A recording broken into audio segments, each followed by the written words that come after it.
We don't want more people on welfare. It is rewarding failure, not rewarding failure. It's reflecting failure in our society, failure of policy in our society. And so I do agree with him on that. But also my reflection in terms of the politics are, this is the real weakness of the two political cycles. So that you've got a new Labour government seeking to make its mark, to identify where it wants to find savings, yes, or have a more efficient system. And I understand that. But the politics of this are exactly what Shirley-Anne Somerville has said. And you're going to have this in the run-up to the election. And of course, Anas Sarwar will find himself at times defending, and you watch this, you'll have lots of case studies on the broadcast news and newspapers saying, I can't do this anymore because I don't have my welfare payments, or this is at threat, this is going to put me at real risk. And they're absolutely legitimate to say that because these people all will be genuinely concerned.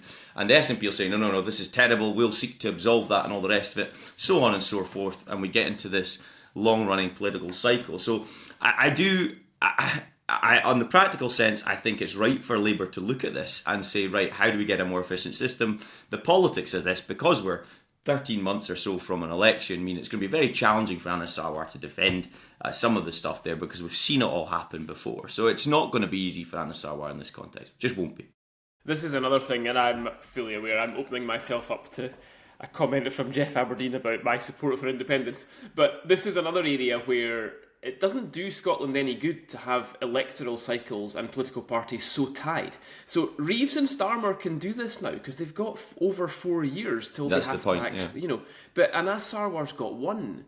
And so, this is just no good for Anas Sarwar when this sort of thing happens. It's a good idea, it's the right thing to do, but as Geoff says, all the Scottish Government and SNP candidates all around the country are going to do is say that these are the guys who cut your benefits, and it's going to work.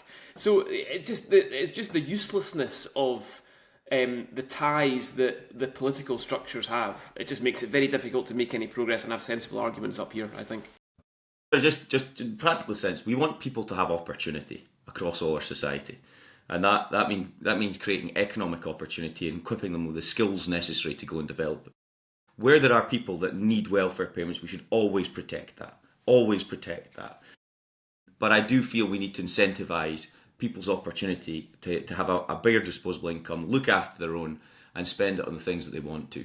And I just don't think we get that balance right just now. And the problem that we have is, just Andy articulated better than I, they've got 4 years to prove themselves at the UK government. Anas Sarwar's got 1 year to defend it. And that's the difficulty with devolved and reserved politics.